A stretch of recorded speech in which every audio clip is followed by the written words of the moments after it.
Selamat sejahtera kepada Puan Noyanti dan rakan-rakan sekalian. Saya wakil daripada grup 5, nama saya Angelilia Anak Langut.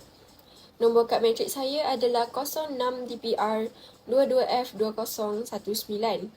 Dan yang seterusnya adalah ahli-ahli kumpulan saya, iaitu Nur Hafidah Syazwani. Nombor kad matrik beliau adalah 06 DPR 22F2029. Dan yang terakhir adalah Wan Nur Hidayah binti Ahmad Daud. Nombor matriksnya adalah 06 DPR 22F2053. Kami akan membincangkan impak amalan hijau yang dipraktikkan di Malaysia. Pengenalannya ialah usaha Malaysia terhadap amalan hijau mencerminkan komitmen transformatif terhadap kelestarian alam sekitar. Laporan ini memberikan gambaran ringkas tentang kesan mendalam amalan ini terhadap negara Malaysia. Impak amalan hijau yang dipraktikkan di Malaysia yang pertama adalah pemuliharaan alam sekitar. Pemuliharaan alam sekitar ialah bidang yang berkenaan dengan penghampusan pencemaran atau bahan kontaminasi dari bahan-bahan alam sekitar seperti tanah, endapan dan air bumi demi perlindungan kesihatan manusia dan alam sekitar. Amalan hijau yang dipraktikkan ini dapat menyumbang kepada pemuliharaan kepelbagaian ekosistem di Malaysia, termasuk hutan hujan, hutan bakau dan juga terumbu karang. Udara dan air yang lebih bersih adalah merupakan salah satu impak daripada amalan hijau yang telah dipraktikkan di Malaysia. Contohnya adalah seperti mengurangkan penebangan pokok dan pengurusan sisa yang dapat menyumbang kepada udara dan air yang lebih bersih dan memberi manfaat kepada kesihatan manusia dan juga alam sekitar. Hal ini kerana kurangnya berlaku amalan yang dapat mencemarkan udara seperti pelepasan asap kenderaan dan juga pelepasan sisa minyak ke dalam sumber air. Antara contoh yang dapat meningkatkan tahap udara dan air yang lebih bersih adalah seperti mengadakan kempen, iaitu kempen penanaman pokok dan juga pembersihan sungai dan juga pantai. Contoh kempen penanaman pokok adalah seperti hijaukan Selangor, pokokkan hidup kita.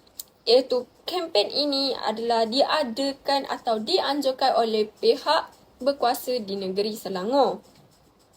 Hal ini adalah bertujuan untuk mengajak penduduk Selangor bersatu dalam usaha penanaman pokok sebagai langkah praktikal untuk melindungi alam sekitar dan menyumbang kepada kualiti udara dan air yang lebih baik.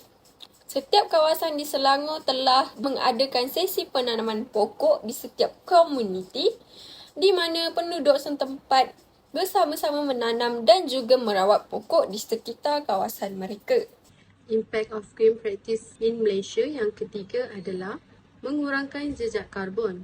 Penggunaan sumber dan amalan tenaga mampan membantu mengurangkan jejak karbon Malaysia. Menyumbang kepada usaha global untuk memerangi perubahan iklim. Sebagai contoh, menggunakan kenderaan awam seperti LRT, Light Rail Transit dan monorail, serta berkongsi kenderaan dengan rakan sekerja untuk mengurangkan pembebasan jejak karbon tersebut. Yang keempat, pendidikan dan kesedaran. Amalan hijau menggalakkan pendidikan dan kesedaran alam sekitar untuk memupuk rasa tanggungjawab terhadap sumber asli di kalangan rakyat Malaysia. Sebagai contoh, aktiviti seperti kempen Perak Bebas Plastik dan Hari Bersih Negeri Perak. Kelima adalah amalan kitar semula. Kitar semula merupakan satu proses melibatkan 3R ialah reduce, reuse dan recycle ke atas barang-barang yang boleh dikitar semula seperti kertas, aluminium, barang kaca, plastik dan lain-lain. Setiap rakyat Malaysia perlu membudayakan amalan ini kerana amat penting untuk mengurangkan kemusnahan dan pencemaran alam semula jadi.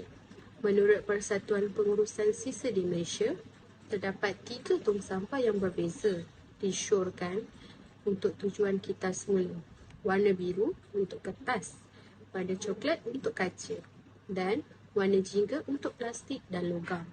Hal ini turut dipraktikkan dari awal lagi seperti sekolah, yang menganjurkan program atau kelab. Kita semula ini untuk membiasakan dari awal usia sudah mengamalkan amalan ini dan membuka minda pelajar dengan lebih luas terhadap amalan ini.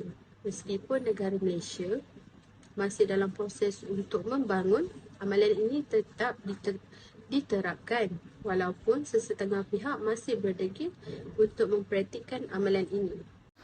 Jadi, kesimpulan terhadap perbincangan mengenai impak terhadap amalan hijau yang berlaku di negara kita adalah kami berpendapat bahawa aktiviti-aktiviti hijau ini perlulah sentiasa diamalkan oleh setiap masyarakat kita tanpa henti dan tidak hangat-hangat tai ayam sahaja, dek kerana musim atau hari-hari tertentu sahaja. Hal ini kerana setiap masyarakat berperanan penting dalam menjayakan aktiviti hijau ini dengan tujuan dan harapan Malaysia akan menjadi negara hijau menjelang tahun 2030. Tetapi, perlu diperhatikan bahawa target tersebut tidak dapat dijayakan jika rakyat di negara kita tidak bersatu padu dalam menjayakan misi tersebut. Recommendation.